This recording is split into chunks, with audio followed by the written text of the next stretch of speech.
Hi என்னோட நம்பி நம்ம சேனல் NBA official. நான் உங்கள் சிதகுமார் தங்கராஜ். இன்றைக்கி நம்ம சேனல் என்ன பார்க்கலாம் அப்படின்னு கேட்டிங்கன்னா, ட்ரோலுக்கு மேலே ட்ரோல். டிவிக்காவோட தொண்டர்களாக இருக்கட்டும் நாங்கள் தான், ரசிகர்களாக இருக்கட்டும் நாங்கள் தான், நிர்வாகிகள், முக்கிய நிர்வாகிகள் ஆமாம் இருந்தாங்க, இப்போ தலைமறைவாக இருக்காங்க. நான் நியூஸ் சொல்கிறேன், என்ன வேணுமாலும் இருக்கலாம், நமக்கு தெரியாது இல்லையா? அஸ் எ பப்ளிக்காக நமக்கு என்ன தெரியும்? நியூஸ் சேனல்ஸில் என்ன சொல்கிறாங்களோ அதானே நமக்கு. மற்றபடி வெளிப்படையான எந்த இதுவும் நமக்கு இல்லை இல்லையா? பொதுமக்களாக ஒரு கட்சியில் ஒரு ரசிகனாக தொண்டனாக இருக்கவங்களுக்கு எப்படி ஒரு நியூஸ் போய் சேரும்? ஒன்று சோஷியல் மீடியா, இல்லைனா நியூஸ் சேனல்ஸ், இல்லைனா நியூஸ் பேப்பர்ஸ், இப்படி தானே. இதில் வர நியூஸ் வச்சு தானே நம்ம எல்லாமே தெரியும். ஓகே, உங்கள் தலைவர் ஓகே, எல்லாம் ஓகே. உங்கள் தலைவர் பணியூரில் இருக்கார், ஒரு வீடியோ போட்டார், பாதிக்கப்பட்டவங்களை கூட அவர் இன்னும் போய் பார்க்கல, இப்போ வரைக்கும் கோர்ட்டை நடிகிட்ருக்காரு.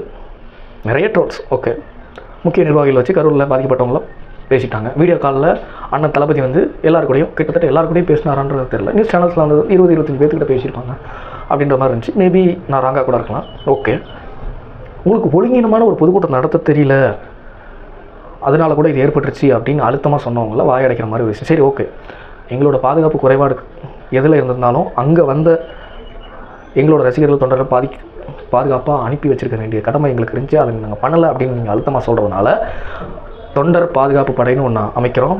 எங்களோட பாதுகாப்புக்கு நாங்களே உறுதி பண்ணுறோம். ஒரு ஒழுக்கமான ஒரு கூட்டம், ஒழுக்கமான ஒரு பிரச்சாரம் எப்படி நடக்கும்ன்றதுக்கு உதாரணம் நாங்கள் இல்லைன்னு, தாவேக்கா இல்லைன்னு எப்படி சொன்னாங்களோ அதே வாயால் இது தாண்டா ஒழுக்கம் அப்படின்னு சொல்ல வைக்கிற அளவுக்கு ஒரு விஷயத்தை பண்ணக்கூடிய ஒரு செயல்பாடாக அண்ணன் தளபதி விஜய் அவர்களோட இந்த ஒரு நடவடிக்கை இருக்குது. என்னென்னா, தொண்டர் பாதுகாப்பு படைன்னு ஒன்று அமைக்க போகிறாங்க. ரெண்டாவது விஷயம், 2ஆம் கட்ட தலைவர்களை தேர்ந்தெடுக்க போகிறாங்க. கட்சியில் வேலை செஞ்சவங்க, ரொம்ப காலமாக இதுக்காக இருந்தவங்க, மன்றத்தில் இருந்தவங்க, என்ன நடந்தாலும் பின்வாங்காதவங்க, இப்போ வரைக்கும் எந்த அடக்குமுறைக்கும் பணியாமல் நல்லது நடக்கும், மாற்றத்துக்கான எதிர்பார்ப்புகளை நோக்கி ஒரு பயணத்தில் இப்போ வரைக்கும் அவர் பின்னாடி நின்று நடந்து அவர் கூடவே பயணிச்சிட்ருக்க நம்மளை மாதிரி கோடான கோடி ஆட்களை வழிநடத்த 2ஆம் கட்ட தலைவர்கள் வேணும் அப்படின்றதுக்காக 2ஆம் கட்ட தலைவர்களை உருவாக்க முயற்சி. 2ஆம் கட்ட தலைவர்கள்னால் இப்போ முக்கிய நிர்வாகிகள்லாம் இருக்காங்கள்ல, இப்போ தலைமறைவாக இருக்க எல்லாருக்கும் அவங்கள மீறி அவங்கள தாண்டி ஓகே, அவங்களாம் தலைமறைவர்கள் என்ன காரணம்? எல்லாத்துக்குமே அண்ணன் தளபதி விஜய் அவர்கள் சொல்கிற வரைக்கும் எந்த ஒரு ட்ரோலாக இருக்கட்டும், எந்த ஒரு வதந்தியாக இருக்கட்டும், எதையுமே அவரை முழுசாக நம்பி அவர் சின்ன வயசுலேருந்து ரசிகனாக ஏற்றுக்கிட்டு இப்போ வரைக்கும் விஸ்வாசங்கிற வார்த்தைக்கு கரெக்டாக இருக்கிற எந்த ஒரு ரசிகனும் தொண்டனும் என்ன மாதிரி விஷயம் அவராக சொல்கிற வரைக்கும் எதையும் நாங்கள் நம்ப மாட்டோம். ஓகே, உங்களால் மாற்றம் பண்ண முடியுமா அப்படின்ற கேள்விக்கு செயல் தான் ஒரே பதில்.